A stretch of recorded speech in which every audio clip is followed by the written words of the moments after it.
Hola mis no estimados, ya que no los conozco. Hace unos meses la usuaria de Strawberry14 publicó un vídeo exponiendo / funando a un ente que no recuerdo su nombre y es irrelevante saberlo en este vídeo. Lo relevante aquí no es la funa, sino las repercusiones que hubo por ese vídeo, y no fue más que por una afirmación que recuerdo que decía algo como el de atribuirle cierta responsabilidad y culpa a las víctimas, incluso aconsejando para que eviten ese infortuito, perdiendo a su paso audiencia y siendo injuriada. El vídeo actualmente no está visible, para nuestra desgracia, ya que sería útil para nuestra pesquisa, pero ¿qué más da? No venimos a hablar precisamente de ese fragmento, sino de su cobardía. Teniendo un buen punto, lo suspende a causa de las masas, que recordemos que los más, siempre tenderán a ser idiotas, optando por la opinión popular sin de hecho, meditar si es que acaso lo que se dice puede tener coherencia o no, en su lugar, renuncian a la razón serena, para acoger al sentimentalismo, y aquello precisamente no es mejor alternativa, ya que todo culto a los sentimientos tenderá a la violencia, a la destrucción y al salvajismo, algo totalmente manifiesto con todo este tema y que luego se queja. El simple hecho de tener que contentar a las masas, ya estás permitiendo todo aquello, volviéndolos más cerril, al igual que el empleado de un supermercado al merced de su cliente.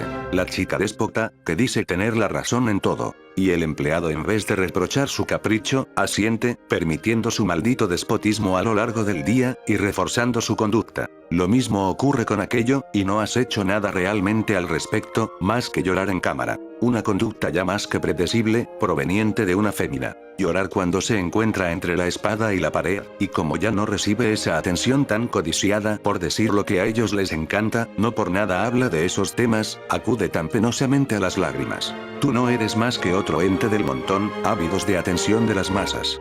Como tu masa se está volcando a ti por sentirse amenazada, ya recurres al llanto, en vez de mantenerte firme y decir lo que realmente piensas y argumentar, pero no conviene si lo que deseas es esa anhelada atención, en donde todos te veneran. Usas el subterfugio de que te interpretaste mal, cuando evidentemente es lo que quisiste decir. Y a nosotros no nos puedes embustir con esas excusas, tomando en cuenta, primeramente, que tuviste tiempo de preparación para verificar el video.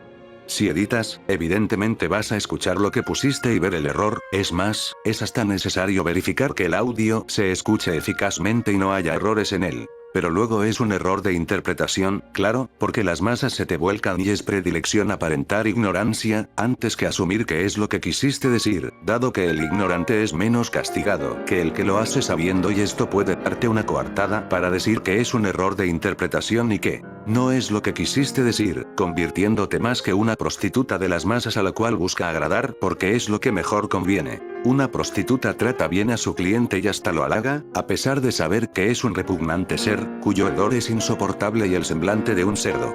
Yendo donde mejor conviene, a pesar de nunca decir lo que ella piensa, sino lo que ellos quieren, aparentando una ficticia imagen a cambio de un poco de remuneración, adulando a las masas, cual orador retórico, al menos el orador retórico tiene el mérito de persuadir a las masas a su voluntad.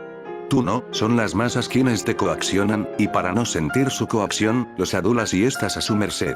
Las masas son tus burdeles, tú solo su ramera. Aunque el adjetivo no le va tan mal por su avatar. Falda corta, medias largas, un chaleco puesto de modo que se le resalte ciertos atributos, tacones largos, etc. Todo un tópico de fetiches, en la cual dudo acaso de que sea mera coincidencia o inocencia, sobre todo considerando que es una dibujante not safe for work, y esos entes, no son para nada seres muy sanos, sobre todo al exponerse a esa clase de contenido sobreestimulante, al cual difícilmente no habrá obtenido algunas de sus inspiraciones, además de no salir indemne aunque el anime en general y dibujos de esa calaña, no dista mucho de ser NSFW, sobre todo por la disimulada lascivia que hay en las mismas, y la explotación de la neotenia, que vendría siendo la conservación de rasgos infantiles en adultos, que eso a su vez activa cierta zona del cerebro encargado que queramos cuidar y proteger a aquel, y esta activación deriva del mecanismo de liberación innato. En este caso, sería el de proveerle los debidos cuidados y suministros, similar a que cuando ves a un cachorro, solo que la neotenia en adultos y en contextos lascivos, es una potencial arma a causa de ser superestimulante. Ya lo vemos en las monas chinas y derivados que optan por acoger ciertas características. No es coincidencia que el espectador se vea atraído por tales entes, siendo las monas chinas personajes que resultan verdaderamente irritables, cuyo comportamiento se asemeja a la de alguien con retraso mental, curiosamente son las más lindas para los otakus. Y bueno, se estarán diciendo, se debe de diferenciar entre realidad y ficción, y yo os contesto, ¿acaso lo que consumes no influye en nada a tu vida? ¿Por qué los otakus se ven atraídos por los muslos tan enfermizamente? Supongo que el anime no tuvo nada que ver, ni reforzó tal gusto, nada de nada, aún el personaje siendo una hiperidealización de la mujer perfecta, que esto se resume en ser fértil, y por tanto, apta para la reproducción. En suma, considerando las escenas de lascivia disimulada que difícilmente no habrá en algún anime en donde haya una fémina, esa clase de mujer que el otaku promedio desearía fornicar, y no es difícil hallar otakus que prefieran una mujer de anime antes que una real, por el mismo motivo de ser una hiperidealización. Seres puros, tan puros que se comportan como niñas y lloran como tal, y ojos y rostro neoténicos, pero luego su comportamiento es lascivo. Y antes de continuar, lo que resulta algo execrable es el hecho de que por medio del anime se han normalizado algunos elementos lascivos, de modo que es lascivo y a la vez no a conveniencia. Que esto último lo vemos en que es visto como un esquizofrénico quien reprocha a la tipa que viste como una prostituta de Playboy en medio de la calle y baila, y con vestir como prostituta de Playboy hablo de manera literal. Y nosotros que creíamos que esa clase de vestimentas estaban reservadas para el acto sexual en privado. Pero luego al reprochar, es visto como retrógrada, siendo que el elemento usado tiene una función lasciva o erótica, y quien diga lo contrario, por favor, le ruego que me responda las causas adyacentes por el cual la vestimenta resulta atractiva o atrayente y casualmente tiene representación en el porno. Lo mismo acontece a las medias largas apretadas, de modo que resalte el tener buenos muslos y la falda corta, exageradamente corta. ¿Qué es lo bonito? Lo que me resulta sexy y lascivo, por eso fotos de muslos me parecen bonitas, aunque despierten mi líbido, empero para no dejar en manifiesto la naturaleza libidinosa, lo denominaré bonito, ya que lo bonito difícilmente se lo asocia con lo lascivo y por tanto ocultar mi depravadez, aunque esto último me atrevo a decir que es solo a conveniencia, cuando conviene, es lascivo, cuando no, no lo es. Es como el coqueteo femenil, en donde actúan de manera ambigua, de modo que propicia las interpretaciones de insinuación, para posteriormente negarlo, reprenderte y humillarte, cuando su propósito era tenerte a su merced mediante la vacilación de entre. Eso no lo es, trucos baratos de adiestramiento. Puedo mostrarte esta imagen que aparentemente es lascivo.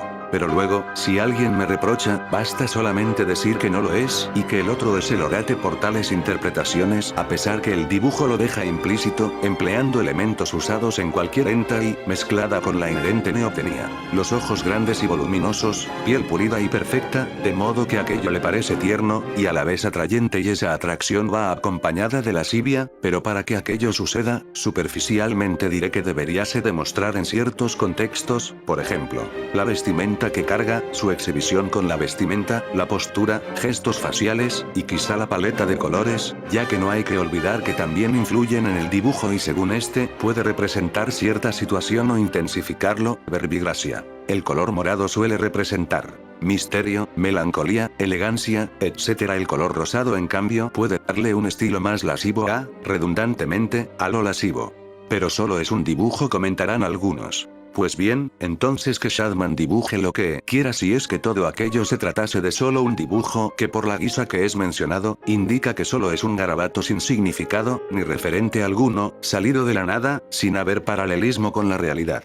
Por lo cual, entonces un dibujo furro no es un animal antropomórfico, y una loli no es una niña, sino que un ser con 100 años de edad porque lo dijo el autor. Ahora bien, creo que nos desviamos del punto que íbamos a tratar, y me dediqué a insultarla, que por supuesto, era parte de mi propósito. ¿Las víctimas son también culpables? En efecto, también lo son, en mayor o menor medida, depende de cuánto lo propicie y permitió, ya que el ser humano no es un organismo pasivo y actúa, interactúa y se relaciona con su exterior, que bien, responde a varios estímulos y está condicionado en cierto modo. No veo suficiente justificación para exonerarlo de la culpa, ya que, a pesar de todo, el ser humano tiene esa facultad que llaman conciencia, libre albedrío, qué sé yo, llámenlo como sea, cuya capacidad reside en no actuar por simple instinto o impulso, sino que poder premeditar, y saber que tales actos van a tener consecuencias y dirigir nuestra conducta dentro de nuestras limitaciones, aunque cueste, podrá ser azaroso, pero no es imposible. Teniendo en cuenta eso, admitimos que el ser humano tiene capacidad para pensar antes de actuar, o simplemente lo negamos y decimos que como no tiene control sobre sí mismo, entonces la culpa no es de él, ya que no opera en el ambiente, ni es un ser pensante, pero aún hay un error, y aunque no pensase, la acción lo hace el individuo, y si él no hiciese nada, entonces no habría ningún efecto sobre la acción que realizó, pero sí hay efecto. Y si él no hubiese actuado, no se hubiese efectuado nada. Entonces el individuo es responsable de aquel efecto sobre su acción, y por tanto tiene culpa, ya que de haber hecho nada, no hubiese efecto, pero sí hay efecto por su acción. Y en el supuesto de que no tiene control sobre sí mismos, igualmente sería culpable si éste realizase una acción y esa acción tuviese efecto. Pero bien, aquí hablamos de personas normales, personas con capacidad de dirigir su conducta y no de simples bestias actuando por simple instinto. ¿Esos seres evidentemente piensan, o es que no lo hacen? De ser así, desconozco en cómo pueden acaso usar el Internet. Quizá usan Internet por simple instinto. Como sea, es consabido que no hay que hablar con extraños, o al menos nuestros padres o preceptores o maestros, incluso la televisión, nos lo han repetido, y sin embargo, luego al parecer no siguen los consejos que se les dan, haciendo todo lo contrario, para finalmente, si llega a pasar una desgracia, exonerar su actuar, omitiendo que aquel ha interactuado con aquel, pese a las advertencias que se le han dado, y molestarse por atribuirle cierta culpa al afectado por hablar con un extraño y ser perjudicado. Como si el afectado no hubiese operado en nada y simplemente quedóse inerte y sin voluntad. Siendo realmente todo lo contrario, el hecho de aceptar la solicitud o de escribirle, ya te hace culpable al escribirle a un extraño que no conoces de nada, exponiéndote a la incertidumbre de que aquel sea un monstruo, sobre todo tratándose de Internet. Lugar favorito de los inadaptados sociales. Vaya, es como ir a medianoche a un barrio inhóspito, solo que aquí en vez de temer a los monstruos, se entregan directamente a ellos. Es que esas personas no tienen la culpa de ser manipulados, alguno dirá. Sí, claro, todos siendo víctimas son totalmente inocentes de su conducta, seres pasivos sin libre albedrío o conciencia, o fuera lo que fuese. Y la tergiversación de los cognitivistas hacia el conductismo es totalmente cierto, en la cual supone que el conductismo se basa solo en estímulo-respuesta y el ser humano es un ser totalmente pasivo. ¿Por qué les pasó solo a ellos y no a otros? ¿Acaso el ser orgánico no participó en nada que lo condujeron a tal punto? Evidentemente sí, participó allí. El hecho de participar ya carga de cierta responsabilidad de su propia integridad. Cada acto propicia a tales consecuencias, o al menos aumenta las probabilidades de que ocurra o disminuya. Si estoy en Internet y hablo con desconocidos siendo menor de edad, es probable que me encuentre a un monstruo y este, como es un ser repugnante, querrá interactuar conmigo con fines abyectos. Si interactúo con aquel, lo más posible es que las cosas resulten mal, y aún así se tiene la opción de bloquear, o simplemente reportar. Sobre todo, si este empieza con las insinuaciones sexuales, que, si eres mínimamente inteligente, sabrás que no debes de tener esa clase de conversaciones en Internet, y sobre todo más tratándose con desconocidos y siendo menor de edad. ¿Dudo acaso que las personas aquí hayan sido muy inocentes y hayan obedecido lo que se les han dicho? Pero hasta para la desobediencia hay consecuencias. No obedeces, atente a las consecuencias, no te acerques a la orilla del río que te vas a caer. Sin embargo, lo haces y una vez que te has caído, decir que la culpa fue tuya, es ya una herejía. Abstente de hablar con desconocidos, es lo que nos dicen, no obstante, desobedecemos y luego soltamos un torrente de lágrimas por las consecuencias y nos eximimos de toda culpa y responsabilidad, y nunca participamos. Aunque los testimonios suenen conmovedores, no pienso dar paso a la emoción, ya que terminaré llorando y dejarse conducir por factores emocionales es antagónico del razonar sereno que en vez de seguir escribiendo y en pensar cómo abordar el tema, lloraré y descompondré mi teclado a causa del fluido que cae en él. Que esto último que menciono es otro factor por el cual es un pecado culpar a toda supuesta víctima y que todo aquel que lo haga, merece ser ejecutado, ya que parte desde el sentimentalismo, en donde se hace culto al sentimiento, y como decir que la víctima también carga parte de la culpa, suena soez y ofensivo, tanto para sí mismo, ya que nadie quiere cargar con la responsabilidad de sus actos y mucho menos cuando es afectado. Entonces soy un insolente y como soy un insolente insensible, entonces mi razonamiento se anula, no tengo razón en nada, soy un enajenado y merezco ser arremetido de la manera más cruel posible. Black puede dar crédito a ello.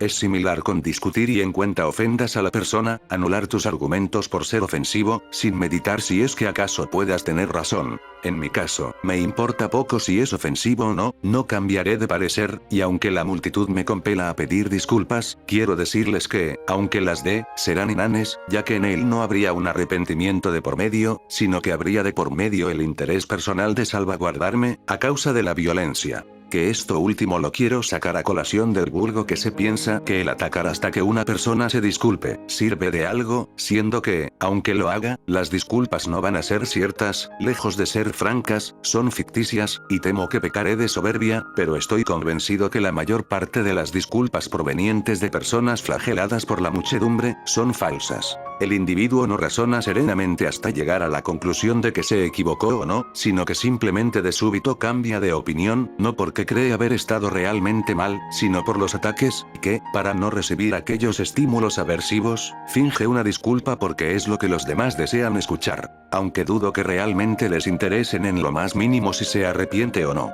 ¿Por qué las personas se unen a las funas?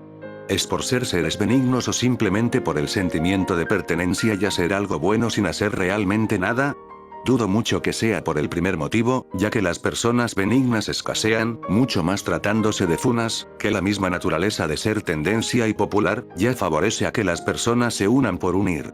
Postureo y elitismo moral barato. El fin subrepticio es la derrota y la crueldad, opacado por la apariencia de la evangelización, y que aquel sea una mejor persona. Pareciese que esto fuese una clase de alegato para Black, pero no, cada acto tiene consecuencias y si se va a hacer un discurso sobre algo, hay que atenerse a lo que pueda suceder, pero en cuanto tuvo consecuencias, se dio a torcer y hasta haciendo el ridículo en la cámara llorando y disculpándose, anulando su opinión. Sin embargo, vaticinó que sus disculpas son falsas, como aquello afecta su integridad es mejor ser sumiso ante la multitud y llorar, una conducta que solía criticar el Sócrates ficticio en su juicio. Pero luego eres excelente metiendo tus narices en temas polémicos, en donde recibirás la aprobación de la mayoría.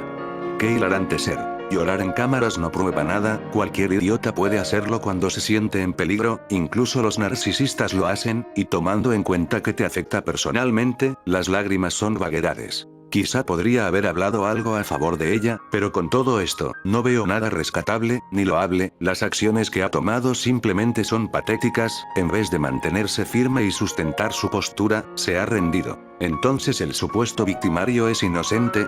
Por supuesto que no, si infringes las normas, tienes que estar dispuesto a que se te someta a castigo, existen normas que hay que obedecer, si las desobedeces, no pasará nada bueno. Pareciese que estoy haciendo una defensa al victimario y omitirlo de toda falta, cuando este con mayor probabilidad tiene más culpa y la ley debe de recaer a él por sus actos delictuosos. Pero en sinopsis diré esto para que me comprendan. El victimario tiene culpa de provocar la desgracia, incluso yendo contra la ley moral, y la víctima de caer en desgracia, claro, añadiendo que el porcentaje puede variar. Si voy a un antro a alcoholizarme y me terminan robando, mi carga de la culpa es alta por alcoholizarme, ya que el alcohol altera de cierta forma al cerebro, y también de ir a lugares tan cuestionables, donde la gente que va no es precisamente la más inmaculada. Pero ellos no tienen derecho a hacerlo, ya que atenta contra los derechos de los demás. Dicen los ineptos, sin saber que precisamente los desaprensivos les importan un bledo tu vida. Dicho esto, concluyó el tema, nos veremos en otra ocasión que tengo como 2 temas del cual quiero abordar en el canal. Tengo un gran problema con organizarme, tanto así que entre más escribía, más parecía que nunca iba a terminar de escribir.